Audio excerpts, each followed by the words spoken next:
ഈ SLC അവാർഡിന് തുടങ്ങിയതിന് ശേഷം എന്നെ ജ്യോതിച്ചേട്ടൻ വിളിച്ചിട്ട് പറഞ്ഞു, നമുക്ക് എന്റെ മണ്ഡലത്തിൽ ഈ പരിപാടി നടത്തണം, ഏതെങ്കിലും ഒരു സിനിമാ നടനെയൊക്കെ അറേഞ്ച് ചെയ്ത് തരാൻ പറ്റുമോ എന്ന് ചോദിക്കും. ഞാൻ ചില സിനിമാ നടന്മാരെയൊക്കെ വിളിക്കും. അപ്പോൾ പല സാഹചര്യങ്ങൾ, പ്രകൃതി ദുരന്തങ്ങൾ ഉൾപ്പെടെ സംസ്ഥാനത്ത് പലതരത്തിൽപ്പെട്ട പ്രശ്നങ്ങൾ ഉണ്ടായതുകൊണ്ട് അത് പല കാരണങ്ങൾ കൊണ്ട് മാറ്റിവെക്കേണ്ടി വന്നു. അവസാനം എന്നെ വീണ്ടും വിളിച്ചു. എന്നിട്ട് ചോദിച്ചു, ഞാനൊരു തീയതി വെക്കാൻ തീരുമാനിച്ചിട്ടുണ്ട്, അന്ന് ഒരു സിനിമ നടനെ അറേഞ്ച് ചെയ്ത് തരാൻ പറ്റുമോ എന്ന് ചോദിച്ചു. അപ്പൊ ഞാൻ തിരിച്ചു ചോദിച്ചു, എത്ര രൂപ കൊടുക്കും? പിന്നൊരു നിശബ്ദതയായിരുന്നു അപ്പുറത്തെ സൈഡിൽ. എന്നിട്ട് ചാമക്കാരച്ചേട്ടൻ ചോദിച്ചു, പിഷാരടിക്ക് വരാൻ പറ്റുമോ? അതാണ് എന്നെ വിളിച്ചതിന്റെ പിന്നിലെ രഹസ്യം. വിലയോ തുച്ഛ ഗുണമോ മെച്ചം, ഇപ്പൊ ഓണക്കാലമാണ്, സൗജന്യമാണ്. അപ്പോ ഞാൻ ഈ പറഞ്ഞതുപോലെ തന്നെ എനിക്ക് ഇത്തിരി വിളിയുടെ എണ്ണം കൂടുതലാണ് എല്ലാ മണ്ഡലങ്ങളിലും നോക്കാം. അപ്പൊ ഞാൻ ആദ്യം തന്നെ മണ്ഡലത്തിന് പുറത്തുള്ള പരിപാടികൾ അല്പം നല്ലോണം റെസ്ട്രിക്ട് ചെയ്തിട്ടാണ് നിന്ന് പോകുന്നത്. പക്ഷെ ചില സൗഹൃദങ്ങളും ചില സ്നേഹാധിപത്യം എന്ന വാക്ക് വിളിക്കാനാണ് എനിക്കിഷ്ടം. സ്നേഹത്തിന്റെ ആധിപത്യം സ്ഥാപിച്ച ആളുകൾ നമ്മളെ വിളിക്കുമ്പോൾ വരാതിരിക്കുക എന്ന് പറയുന്നത് സാധ്യമല്ല. രാവിലെ പാലക്കാട് നിന്ന് പുറപ്പെട്ടു, വഴിയിൽ മറ്റൊരു MLA ചടങ്ങിൽ പങ്കെടുത്തു. പോകുന്ന വഴിക്ക് ഒരു ചടങ്ങിൽ പങ്കെടുക്കണം, അതിത്തിരി വേറെ വലിയ പരിപാടിയാണ്, അതിന് സമയത്തെത്തണം. അതുകൊണ്ടാണ് ഇങ്ങനെ ഓടി വന്നുകൊണ്ടിരിക്കുന്നത്. ഇന്നലെയും ഇന്നുമൊക്കെയായി നമ്മൾ വിദ്യാർത്ഥിനികളുടെ ഭാഗത്ത് നിന്നും പ്രായത്തിൽ ചെറിയ കുട്ടികളുടെ ഭാഗത്തു നിന്നും ഉണ്ടായ പലതരത്തിലുള്ള വാർത്തകൾ നമ്മളുടെ സംസ്ഥാനത്തെ ആലോചനപ്പെടുത്തുന്നതാണ് എന്നതിൽ സംശയങ്ങളില്ല. അതിനെക്കുറിച്ചുള്ള ആത്മപരിശോധനകളും നിയന്ത്രണങ്ങളും ചെയ്യുന്നതൊക്കെ വഴിയെ നമ്മൾ ചെയ്യേണ്ടതാണ്, നമ്മൾ പരിശോധിക്കേണ്ടതാണ്. അതിനെക്കുറിച്ച് പറയുന്നതിനും അപ്പുറം പലപ്പോഴും ഇത്തരത്തിലുള്ള പല കാര്യങ്ങൾ വരുമ്പോൾ നമ്മൾ പറയും, നമ്മുടെ സമൂഹം വളരെ മോശമായിക്കൊണ്ടിരിക്കുകയാണ്, എന്തൊരു കഷ്ടമാണ്, എന്തൊരു മോശമാണ്, പണ്ട് എന്ത് നല്ലതായിരുന്നു എന്ന് പറയുന്നൊരു പ്രവണത നമ്മൾ കാണാറുണ്ട്. പക്ഷെ പൊതുവെ അങ്ങനെയല്ല. സമൂഹം നന്നായിക്കൊണ്ടിരിക്കുകയാണ്, സമൂഹം നവീകരിക്കപ്പെട്ടുകൊണ്ടിരിക്കുകയാണ്, സമൂഹം പരിഷ്കരിച്ചുകൊണ്ടിരിക്കുകയാണ് എന്നുള്ളൊരു സംശയവുമില്ല. ഏത് കാലമാണോ ഏറ്റവും പുതിയത് ആ കാലം തന്നെയാണ് ഏറ്റവും നല്ലത് എന്ന് വിശ്വസിക്കുന്ന ഒരാളാണ് ഞാൻ. കഴിഞ്ഞ നൂറ്റാണ്ടിലൊക്കെ ഈ സമയത്ത് ലോകമഹായുദ്ധങ്ങൾ നടക്കുകയാണ്.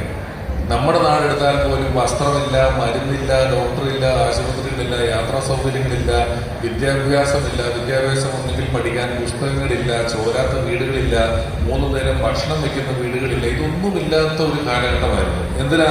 ഏറ്റവും ലളിതമായിട്ടൊരു ഉദാഹരണം പറഞ്ഞാൽ, എന്റെ അറിവിൽ നല്ലൊരു ഐസ്ക്രീം തിന്ന രാജാവില്ല.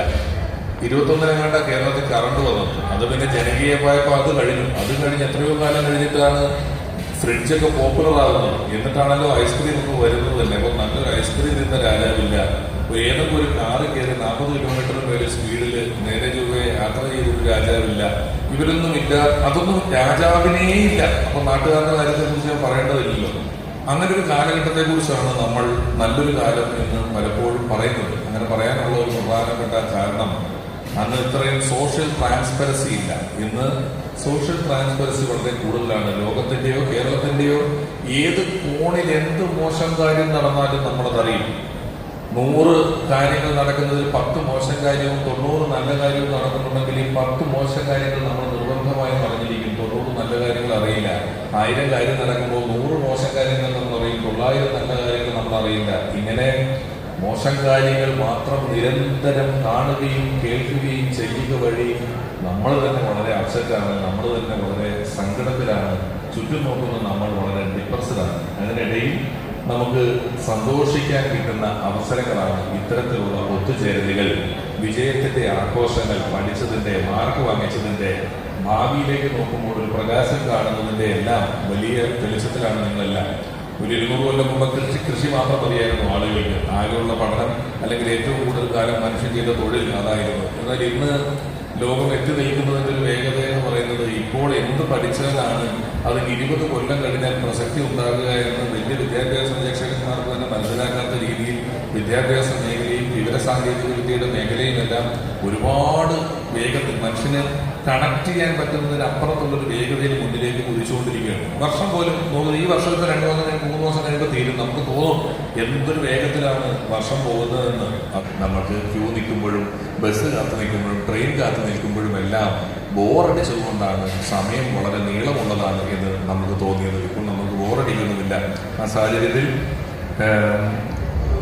ഇത്തരത്തിലുള്ള ഒത്തുചേരലുകളിലൂടെ നമുക്ക് പരസ്പരം കാണാനും ആശയവിനിമയങ്ങൾ നടത്താനും എല്ലാം സാധിക്കുന്നു. ഒരു കാലഘട്ടം വരെയും നമ്മുടെ അച്ഛനമ്മമാർക്ക് ആരെങ്കിലും എല്ലാം ചൂണ്ടിക്കാണിച്ച് ഇവനെ പോലെ ആകൂ, മാതൃകയാകൂ എന്ന് പറയുന്നത് നമുക്കിടയിൽ ഉണ്ടായിരുന്നു. ഇന്നങ്ങനെ മാതൃകകളുമില്ല. അഥവാ ഉണ്ടെങ്കിൽ പോലും ആരും മറ്റൊന്നിൻ്റെ മാതൃകയാകാൻ ആഗ്രഹിക്കുന്നില്ല. എല്ലാവരും യുണീക്കാണ്, എല്ലാവരും വളരെ പ്രത്യേകതകളുള്ളവരാണ്.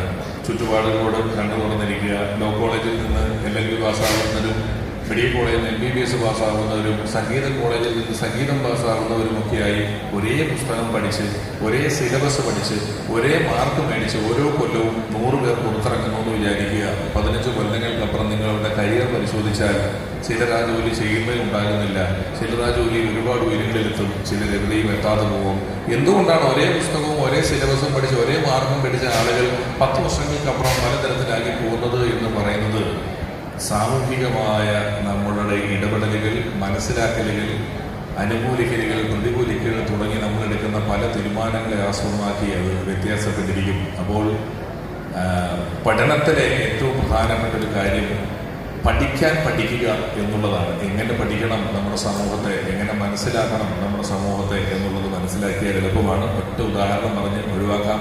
ഞാൻ ഫോണിനെ പറ്റിയതിൽ പറഞ്ഞുകൊണ്ടാണ് ഇതിനിടയിൽ എവിടെയെങ്കിലും സാമൂഹ്യ മാധ്യമങ്ങളിൽ ഹിന്ദി നടൻ ഷഹറുഖ് ഖാൻ്റെയോ ദീപിക പദുക്കോൻ്റെയോ ബർത്ത്ഡേ ഒരു പക്ഷേ ഞാനോ നിങ്ങളോ അറിയും, നമ്മൾ ആഘോഷിക്കും, കമൻ്റ് ഇടും. ഒരു സ്കൂളിലോ കോളേജിലോ ഒരു ഫോം വിതരണം ചെയ്തിട്ട് ആ ഫോമിൽ ഏതെങ്കിലും ഒരു കോളത്തിൽ അച്ഛൻ്റെ അമ്മയുടെ ഡേറ്റ് ഓഫ് ബർത്ത് എന്ന് പറയുന്ന ഒരു സ്ഥലമുണ്ടെങ്കിൽ വീട്ടിൽ വിളിച്ചു ചോദിക്കാതെ ഇത് പൂരിപ്പിക്കാൻ 2% പേർക്കേ പറ്റുള്ളൂ എന്നാണ് ഞാൻ വിശ്വസിക്കുന്നത്. പറ്റുന്നവരുണ്ടെങ്കിൽ നല്ലത്. അല്ലെങ്കിൽ ഈ വ്യത്യാസം ഏറ്റവും അടുത്ത കാര്യങ്ങളെക്കുറിച്ചുള്ള ബോധ്യമില്ലായ്മയുടെ പ്രശ്നമാണ് പലപ്പോഴും നമ്മൾ എത്തേണ്ട പല സ്ഥലങ്ങളിൽ നിന്നും മാറ്റപ്പെടുന്നത്. ഞാൻ ഇനിയും ദീർഘമായി സംസാരിക്കുന്നില്ല. തീർച്ചയായിട്ടും തന്നെ ഈ പരിപാടിയിൽ വിളിച്ചപ്പോൾ എങ്ങനെയും ഇതിനെത്തുക എന്നത് എൻ്റെയും കൂടെ വലിയ ഒരു ആഗ്രഹമായിരുന്നു. അതുകൊണ്ട് എത്തിയതാണ്. ക്ഷണിച്ചതിന് അദ്ദേഹത്തോട് നന്ദി പറയുന്നു. ഇപ്പോഴത്തെ അച്ഛനമ്മ നമ്മളോടൊക്കെ അടുത്തുള്ള കടയിൽ പോയി തീപ്പെട്ടി മേടിച്ചുകൊണ്ട് വന്നെങ്കിലും പറയും, നിങ്ങളുടെ പുതിയ വിദ്യാർത്ഥികളോട് അങ്ങനെ എന്തെങ്കിലും പറയുന്നുണ്ടോ എന്ന് ഞാൻ വിശ്വസിക്കുന്നില്ല. പക്ഷേ നിങ്ങളുടെ 10 കൊല്ലം നമ്മൾ ഏകദേശം 2-2.5 വയസ്സിൽ കിൻഡർ ഗാർഡനിൽ പോയി തുടങ്ങുന്നതുകൊണ്ട് ഉന്നത വിദ്യാഭ്യാസം തീരുന്നത് വരെ 10-18 വർഷം പഠനമെന്ന ഒറ്റ കാര്യത്തിന് വേണ്ടി മാറ്റിവെച്ച് പുറത്തിറങ്ങുന്ന ഒരു കുട്ടിയോട് 18 വർഷം പഠനത്തിന് വേണ്ടി മാറ്റിവെച്ചില്ലേ, ഈ മാറ്റിവെച്ച 18 വർഷങ്ങളിൽ നിന്നും ഓർമ്മയിലുള്ള ഒരു 4 ദിവസം പറയുമെന്ന് പറഞ്ഞാൽ അവർ പറയുന്ന 4 ദിവസങ്ങളിൽ ഒരിക്കലും ഒരു റെഗുലർ ഡേ, രാവിലെ പോയി തിരിച്ചു വന്ന റെഗുലർ ഡേ ഉണ്ടാവില്ല. അവർ പറയുന്ന 4 ദിവസങ്ങളിൽ ഒരു ദിവസം തീർച്ചയായും ഇതുപോലെ അംഗീകരിക്കപ്പെട്ട അംഗീകാരങ്ങൾ ലഭിച്ച സന്തോഷമുള്ള ദിവസങ്ങളായിരിക്കും. അങ്ങനെ ചിന്തിക്കുമ്പോൾ ഈ വേദിക്ക് മുന്നിൽ എനിക്ക് മുന്നിൽ നിർത്തി വെച്ചിരിക്കുന്ന അത്രയും ട്രോഫികൾ ഏറ്റുവാങ്ങുന്ന ആ കുഞ്ഞുങ്ങളുടെ എല്ലാം വിദ്യാഭ്യാസ കാലത്തെ അവരുടെ ഓർമ്മകൾ എഴുതി വെക്കുന്ന കണക്ക് പുസ്തകത്തിന്റെ ഒരു പേജിൽ എൻ്റെ കൂടി പേര് എഴുതി ചേർക്കാൻ സാധിച്ചതിൽ ഞാൻ അതിയായി സന്തോഷിക്കുന്നു. എന്നെ ക്ഷണിച്ചതിനുള്ള നന്ദി പറയുന്നു. ഔപചാരികമായി ഉദ്ഘാടനം ചെയ്തതായി വാക്കുകളാൽ പറയുന്നു. വാക്കുകൾ അവസാനിപ്പിക്കുന്നു. കഴിഞ്ഞുപോയ സ്വാതന്ത്ര്യ ദിനത്തിന്റെയും വരാൻ പോകുന്ന ഓണത്തിന്റെയും ആശംസകൾ നേർന്നുകൊണ്ട് നിർത്തുന്നു. നന്ദി, നമസ്കാരം.